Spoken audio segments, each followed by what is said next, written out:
Want to learn the easiest way to make the stained glass? Keep watching.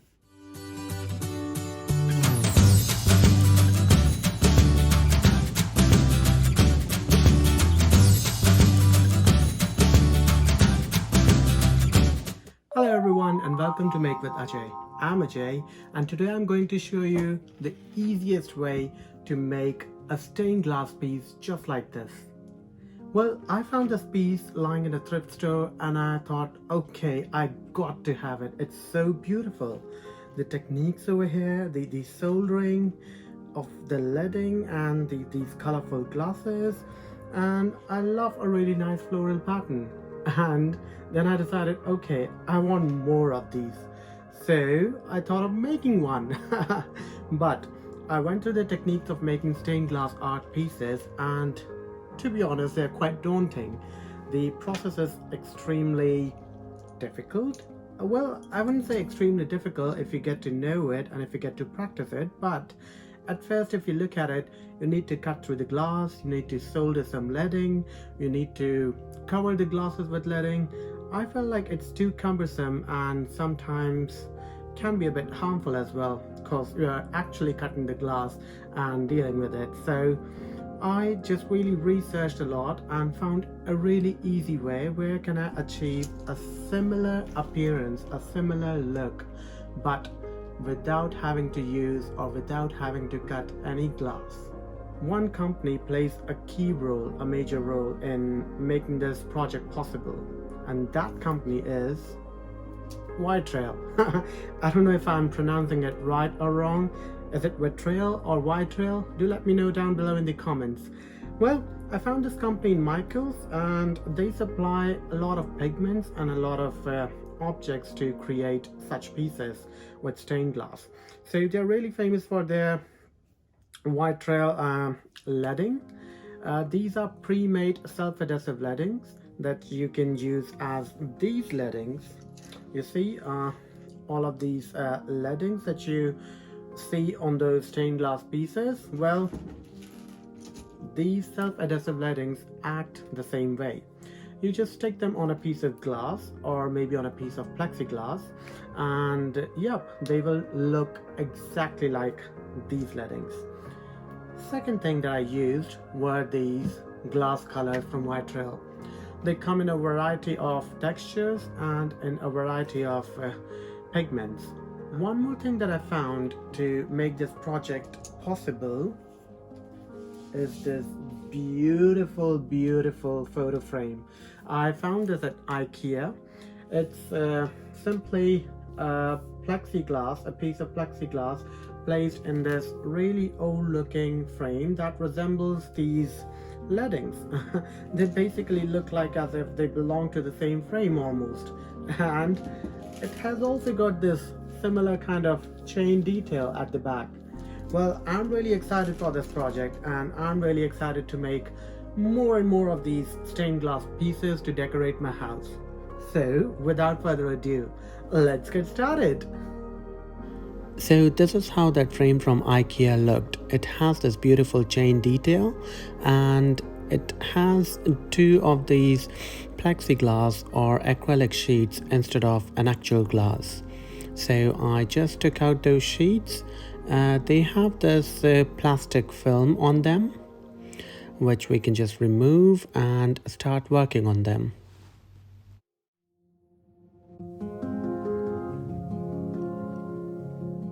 So after removing the plastic cover sheet, I took a printout of the design that I wanted to make and placed it underneath the plexiglass sheet.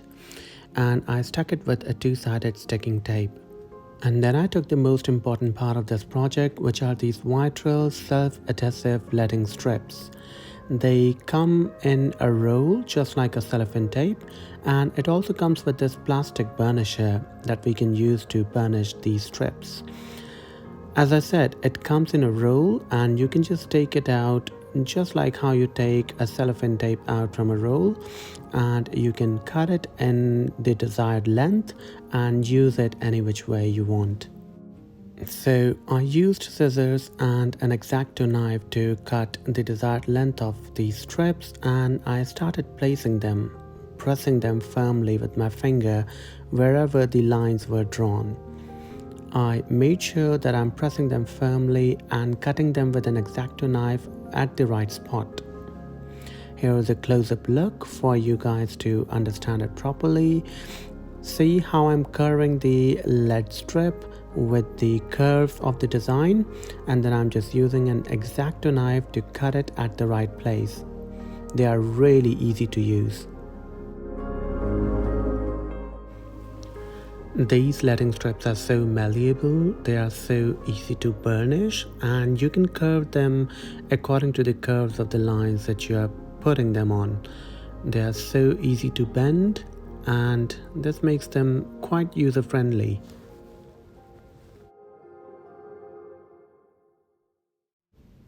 Honestly, I love this process so much because it's such an improvement over that actual process of soldering the lead strips, covering each and every glass piece with the lead strips, and the main work of cutting the glass itself.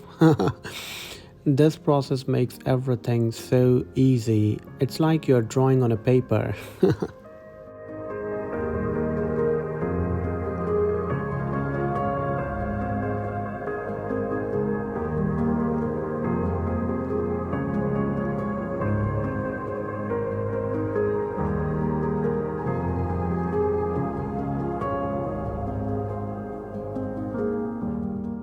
Just make sure that you have carefully covered all the lines, and wherever these strips are overlapping each other, just properly burnish that place so that it may look like as if you have soldered them together and you have joined them together.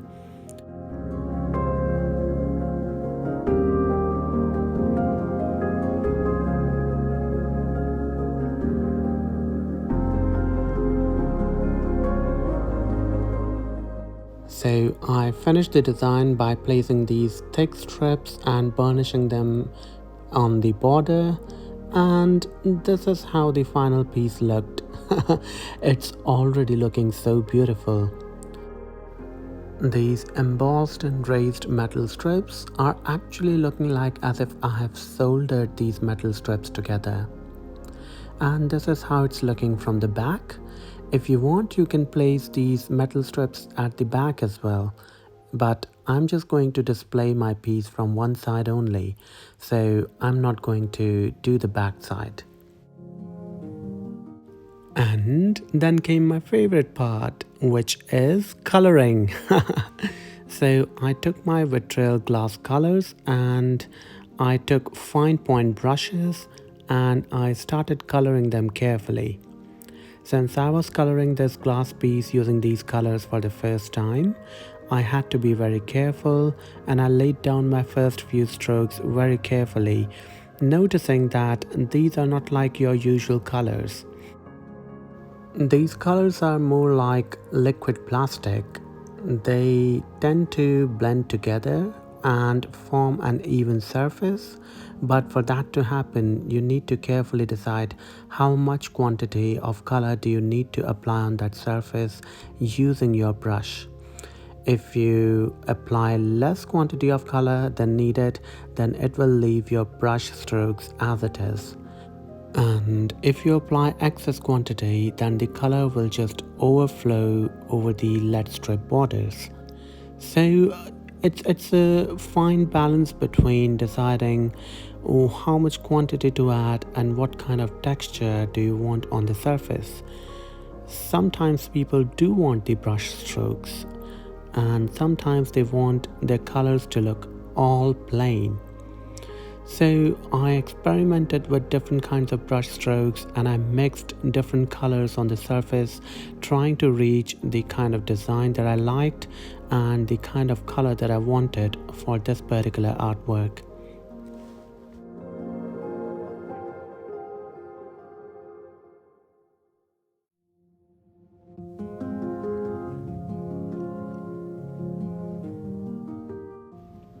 Another thing that I liked about these colors is that you can mix these colors directly onto the painting surface. You don't have to mix them separately and then apply it on your surface. Like here, I am mixing yellow and blue together and simultaneously applying them on my surface. And it's creating these faded shades as well, which I'm actually quite liking.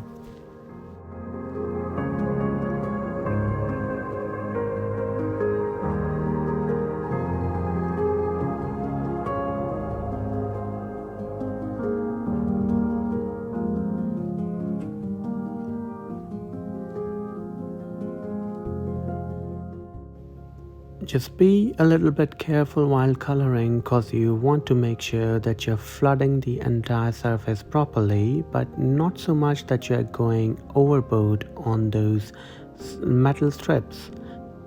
You don't want your color appearing anywhere on the surface of the metal strips.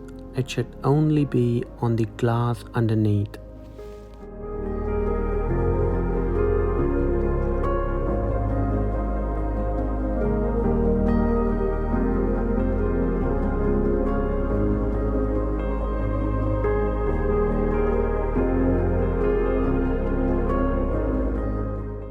So I colored my project with different kinds of shades and different colors and different brush strokes, and here's the final piece.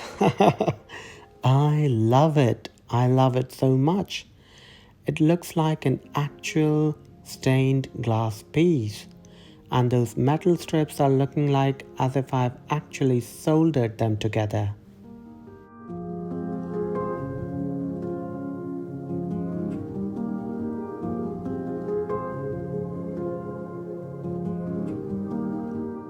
And I found that to achieve these wrinkled textures on the glass, you just need to let the first layer dry and then put a thick second layer of color over it. And the best part is when you place this art piece on a window.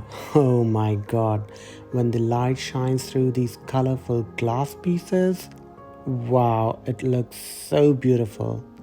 Such a beautiful sun catcher.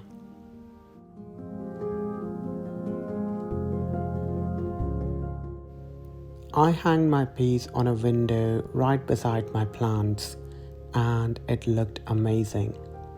I'm definitely gonna make more of these in future.